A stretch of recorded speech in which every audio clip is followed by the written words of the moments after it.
Pemirsa, 2 pekan lagi pendaftaran Capres dan Cawapres untuk pemilu 2024 dibuka. Namun teka-teki siapa Capres dan Cawapres yang telah dinanti-nanti publik belum semuanya terbuka. Lalu bagaimana strategi tiap poros koalisi terkait waktu mengumumkan pasangan yang diusung, awal waktu atau menit akhir? Berikut apa kata fakta.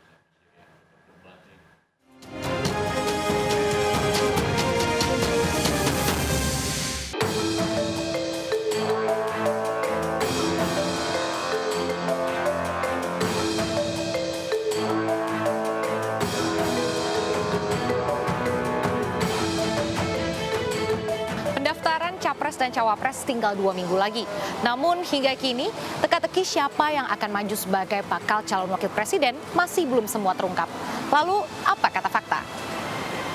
Pendaftaran Capres dan Cawapres resmi dipercepat, yaitu dari tanggal 19 hingga 25 Oktober 2023. Percepatan ini bertujuan untuk mengurangi potensi perselisihan dalam menentukan calon yang dipilih.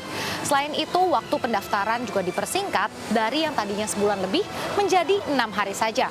Waktu pendaftaran dipersingkat ini untuk memperpanjang masa kampanye. Hingga saat ini, baru 1 baca pres yang mendeklarasikan bacawa presnya. Baca pres Anies Baswedan Kamis 21 September lalu telah mendeklarasikan wakilnya yakni Ketum PKB Muhaimin Iskandar atau Caimin.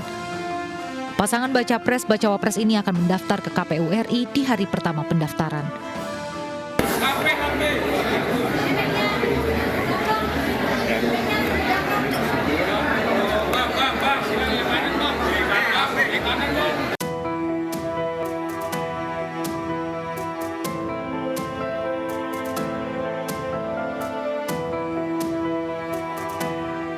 Langkah Koalisi Perubahan memilih Caimin sebagai bacawa pres berdampak pada hengkangnya Partai Demokrat dari koalisi. Kini parpol pendukung Anies Caimin hanya tinggal Nasdem, PKB, dan juga PKS. Pemilihan Caimin digadang-gadang untuk memperkuat suara di Jawa Timur. Namun menurut hasil survei, pasangan Anies Caimin hingga kini masih rendah, termasuk di Jawa Timur yaitu 14,2% menurut survei SMRC. Sementara secara keseluruhan, pasangan Anies Caimin memperoleh 12% suara. Dari kubu Prabowo juga terdapat beberapa nama yang berpotensi menjadi cawapresnya seiring Koalisi Indonesia Maju yang semakin gemuk setelah bergabungnya Demokrat. Yang terpenting adalah senantiasa menjaga satunya kata dengan perbuatan.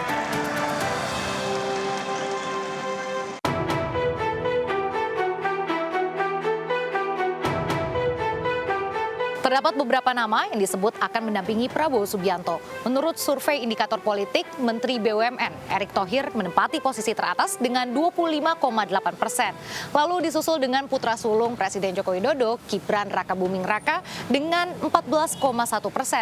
Lalu selanjutnya ada Gubernur Jawa Timur Hovifah Indar Parawansa dengan 5,1% dan Ketua Umum Golkar Erlangga Hartarto dengan 4,8%. Nama Ganjar juga sempat beredar disebut-sebut berpeluang menjadi cawapres Prabowo. Namun Ketua Umum PDIP Megawati dengan tegas menutup pintu kemungkinan tersebut dan mantap mengusung Ganjar sebagai capres. Bahkan kini nama bacawa pres untuk Ganjar telah mengerucut hingga sudah dikantongi. Sebelumnya Ketua DPP PDIP Puan Maharani menyebut banyak nama yang berpotensi menjadi wakil Ganjar. Sebelumnya, tim pemenangan nasional Ganjar Pranowo telah membahas ada 5 nama bakal cawapres. Menurut PLT Ketua Umum P3 Mardiono, mereka adalah Ketum Bapilu P3 Sandiaga Uno, lalu ada Menko Polhukam Mahfud MD, mantan Panglima TNI Andika Perkasa, mantan Gubernur Jawa Barat Ridwan Kamil, dan juga Ketua Harian Partai Perindo TGB Muhammad Zainul Majdi. Kita juga sudah melihat bagaimana kesesuaiannya dengan Pak Ganjar. Apakah wakil-wakil ini juga senafas dengan 3 partai yang mendukung, ada P3, ada Perindo, Hanura yang bersama-sama dengan PD Perjuangan. Ini semua kan dilakukan kalkulasi yang mendalam.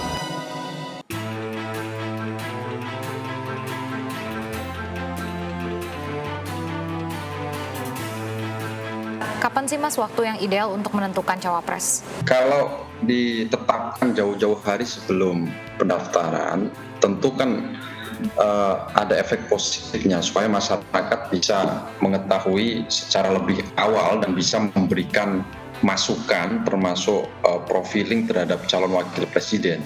Tetapi yang kita lihat sekarang ini kan sepertinya ada skenario bagaimana menetapkan dan mengumumkan calon wakil presiden di momentum last minute kan. Sampai hari ini kan di porosnya Pak Prabowo dan porosnya Pak Ganjar kan belum ada pengumuman secara resmi siapa cawapresnya. Inilah yang menimbulkan spekulasi bahwa memang kecenderungannya calon wakil presiden ini akan diumumkan di saat last minute sebagaimana di pemilu 2019 yang lalu.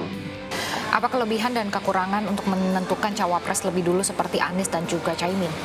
Kita mesti harus objektif melihatnya bahwa kenapa kemudian pasangan Pak Anies ini cepat mengumumkan cawapresnya ke masyarakat. Karena memang Pak Anies dan Caimin ini adalah satu-satunya pasangan calon presiden dan calon wakil presiden yang paling tidak punya beban pemenangan. Dibanding dengan Pak Ganjar dan Pak Prabowo, kita tahu Pak Prabowo sudah berulang kali ikut medan kontestasi Pilpres kan. Jadi beban psikologisnya kalau tidak menang sangat berat. Begitu juga dengan Pak Ganjar Pranowo, meskipun ini baru kali yang pertama, tetapi kan PDIP menjadi partai pemenang pemilu 2 kali berturut-turut. Artinya untuk mempertahankan juara, ini juga ada beban psikologis, sehingga kalau tidak selektif memilih calon wakil presiden ini dikhawatirkan akan berisiko yang cukup buruk kan.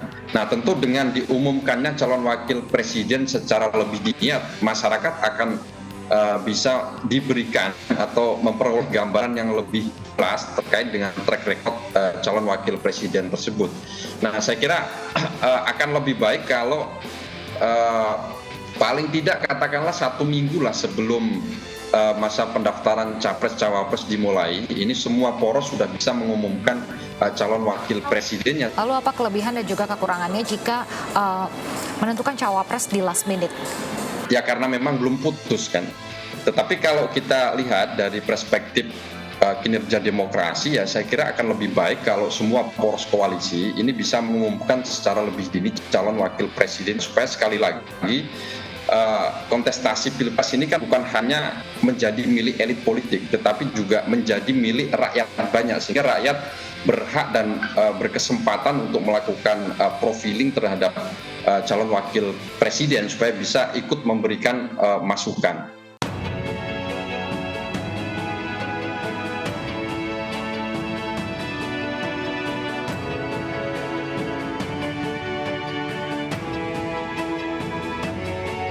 Teka-teki siapa saja yang akan maju dalam Pilpres 2024 tak lama lagi akan segera terungkap.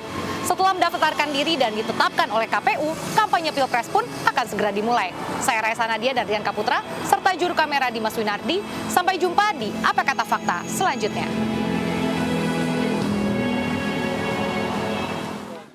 Ketua DPP PDI Perjuangan, Puan Maharani menemui mantan Wakil Presiden sekaligus politisi senior Partai Golkar, Yusuf Kala pada Rabu siang.